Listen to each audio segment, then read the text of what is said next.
எல்லோருக்கும் வணக்கம். Bigg Boss season 8 Tamil. So promo 1 வந்து பார்த்தீங்கன்னா நீங்கள் பார்த்துருப்பீங்க. ஸோ அதில் வந்து விஜய் சேதுபதி அவர்கள் ரோஸ்ட் பண்ணிட்டாரு அப்படின்ற மாதிரி நிறைய பேர் வந்து கருத்து தெரிவிக்கிறாங்க. அது ரோஸ்ட்டா இல்லை வந்து எல்லாத்துக்கும் வந்து பூஸ்டா அப்படிங்கிறத நம்ம வந்து இந்த வீடியோ டிஸ்கஸ் பண்ண போகிறோம். ஸோ வீடியோக்குள்ள போகிறதுக்கு முன்னாடி நம்ம சேனல் நீங்கள் புதுசாக இருங்க, கண்டிப்பாக சப்ஸ்கிரைப் பண்ணிக்கோங்க. வீடியோ மறக்காமல் ஒரு லைக் பண்ணிக்கோங்க. இப்போ நம்ம வீடியோக்குள்ளே போகலாம்.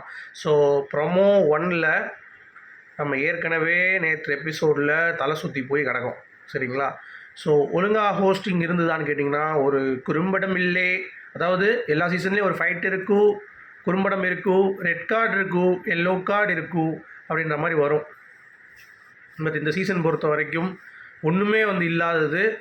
அதாவது வீக் டேஸில் அவ்வளோ தூரம் வந்து பார்த்திங்கன்னா பசங்க கேமை சுவாரஸ்யமாக எடுத்துகிட்டு போய் சண்டை போட்டு அடித்து நொறுக்கி அப்படியே பிளேட்டில் வந்து பார்த்திங்கன்னா பிரியாணியை சர்வ் பண்ணுறதுக்கு ரெடியாக வச்சு விஜய் சேதுபதிகிட்ட கொடுக்குறாங்க. அந்த பிரியாணி சாப்பிட்டு பார்க்காம அப்படியே கீழே கொட்டிட்டு அப்படி இருக்கும். அப்போ அவ்வளோ நாள் அவங்க போட்டு எஃபர்ட்டை வந்து இவர் சாப்பிடாம கரெக்டாக வந்து கீழே கொட்டின மாதிரி தான் நேற்று எபிசோடு வந்து இருந்துச்சு அப்படிங்கிறது எத்தனை பேர் அக்ரி பண்ணுறீங்க? கிட்டத்தட்ட 3 மணி நேரம் மூச்சு திணற நேற்று நைட் வந்து பார்த்தீங்கன்னா ஃபெங்கோல் சைக்ளோன் வந்து கரையை கடந்துச்சுல, அதுக்கு காரணம் மெரினா பீச்சில் ஒரு 3 ஹவர் இந்த எபிசோட் வந்து டெலிகாஸ்ட் ஆகிருக்கு விஜய் சேதுபதி பேசுகிறது. அதை பார்த்த ஃபெங்கோல் வந்து பார்த்திங்கன்னா 144 கிலோமீட்டர் ஸ்பீடில் உள்ளே வந்துட்டு இதை பார்த்தோன்னே அப்படியே திருப்பி 256 கிலோமீட்டர் ஸ்பீடில் பேக்கில் போய் கரையை கடந்து போயிடுச்சு.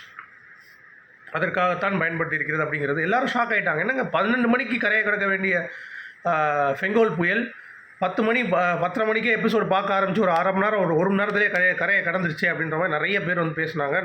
நான் கூட சொன்னேன், நல்லா ஓகேங்க, அப்படி தான் அந்த power of Vijay Sethupathi hosting அப்படிங்கிறத பார்க்க முடிஞ்சிச்சு, சரியா? அது மட்டும் இல்லாமல் இன்றைக்கி ப்ரமோவும் வந்து பார்த்திங்கன்னா ஒன்று தட்டினா பயங்கரமாக தட்டணும், இல்லை தட்டாமல் இருக்கணும், பொதுவாக சொல்லிட்டு போயிடணும். இந்த மாதிரி ஆக்ரோஷமாக விளாடாதீங்க அப்படின்ட்டு போயிடணும். இவர் வந்து பார்த்திங்கன்னா அடுத்த வாரம் ஏதாவது ஒரு டாஸ்க் கொடுக்குறாங்க அப்படின்னா இவர் இப்போ பண்ண வந்த ஒரு கேள்விக்கு, இவர் கேட்ட கேள்விக்கு நானும் அமுக்கும் போது தெரியலையா உங்களுக்கு? அவர் வலிக்கிறா காது கேட்கலையா? நான் நீ அவ்வளோ பேசுகிறியே, மஞ்சரிட்டு நீ என்ன பண்ண? இதெல்லாம் தப்பு இல்லையா சார்? அடிக்க போகிறீங்க பஸ் சார், பிக் பாஸ் முடிஞ்சிருச்சு, முடித்தவொடனே அடிக்க போகிறீங்க, என்ன பெரிய ரவுடியா நீங்கள்? வெளியே பார்த்துக்கிறேன், என்ன பார்த்துப்பீங்க? என்ன சார் இது லாங்குவேஜ் அப்படின்ற மாதிரி பேசி பூ வச்சு போட்டு வச்சுட்டு போயிட்டார்.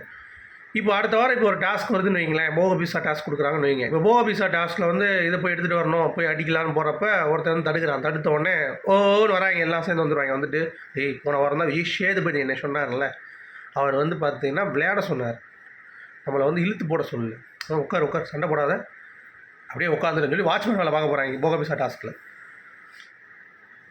வரக்கூடாது. அவங்களும் வந்து பார்த்திங்கன்னா இந்த கேமை சுவாரஸ்யம் பண்ணுறதுக்கு என்ன பண்ண முடியும்?